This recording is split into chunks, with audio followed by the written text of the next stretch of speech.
Kung gusto niyo makatipid, ganito ang gawin niyo at dahil nga may tira pa tayong kanin, ganito ang ginawa ko para naman makatipid tayo sa gatas. Diyos ko day, sobrang lakas magdede ng aking panganay, kaya kailangan natin naluan ng pasensya na mga Marcy dahil hindi naman tayo talaga kagalingan sa Tagalog, kaya yan, kapangpangon. Anyways, ang sabi na mapa-English pa ang Marcy nyo, at ayun nga pala kung ganyan. Isang basong tubig nga lang ang nilagay natin dyan dahil konti lang yung kanin na tira natin.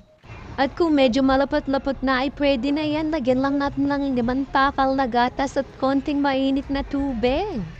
Ang pagkakaalam ko nga ay iniwan ko yan sa kwarto kasama ang kapatid niya at ang ama niya.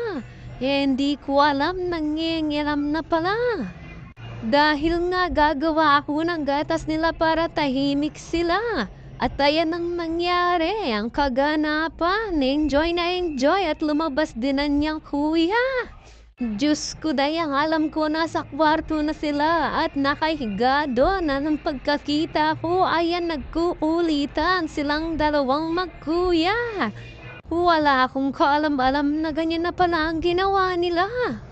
Hindi ko na naman nga alam kung anong oras matutulog ang mga batang makukulit na ito. So paano, hanggang dito na lang nga muna tayo mga Marcy, abang-abang lang sa ating mga mini vlog.